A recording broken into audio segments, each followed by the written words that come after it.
tonight's devotional. Thank you for joining us tonight.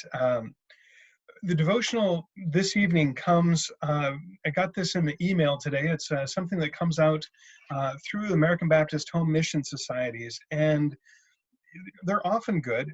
This one I just felt particularly good. I want to read the scripture, and then I'll read the devotional that came from Adison F. Wright Riggins III.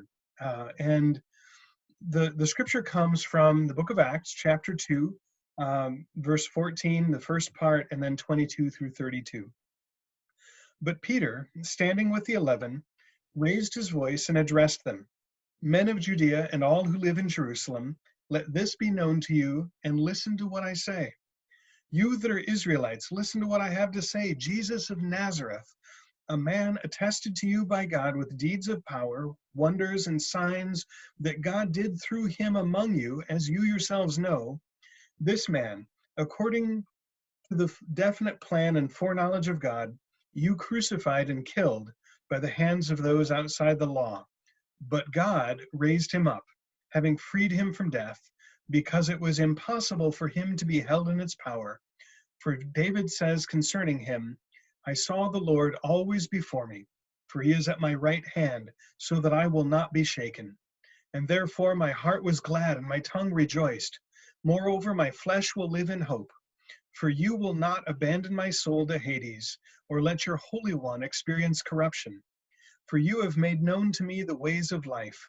You make me full of gladness with your presence. Fellow Israelites, I may say to you confidently of our ancestor David, that he both died and was buried, and his tomb is with us today. Since he was a prophet, he knew that God had sworn an oath to him that he would put one of his descendants on the throne. Foreseeing this, David spoke of the resurrection of the Messiah, saying, he was not abandoned to Hades, nor did his flesh experience corruption. This Jesus God raised up, and of that all of us are witnesses. The devotional reads, these two words, but God, always stops me in my tracks and sends a shiver up and down my spine. Peter describes the ignominious crucifixion and death of Jesus, and then declares, but God raised him up, having freed him from death because it was impossible for him to be held by its power. And here are a few more examples of verses that encourage me with the reminder of God's righteous intervention in human affairs. Genesis 50:20. You meant evil against me, but God meant it for good, in order to save many people alive. Psalm 49:14 through 15. Their beauty shall be consumed in the grave, but God will redeem my soul from the power of the grave. Psalm 73:26. My heart and flesh fail, but God is the strength of my heart and my portion forever. Romans 5:7 through 8 reads, for scarcely for a righteous person would one die, yet perhaps for a good one someone would even dare to die. But God demonstrates his own love towards us, in that while we were still sinners, Christ died for us. And 1 Corinthians 2:9 through 10. No eye has seen nor ear heard the things that God has prepared for those who love him, but God has revealed them to us through his Spirit. I'd never thought about there's always more things to learn, always more things to I'd never thought of it that way.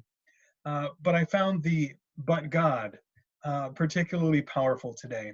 And when we think about all the things that are going on always, not just now, not just in these circumstances, but to realize that in the midst of them, in faith, we can look and see, perhaps sometimes only in the rearview mirror, the but God, what God is doing right now and what God will do, what we can trust God to do based on God's goodness and how God's acted in the past.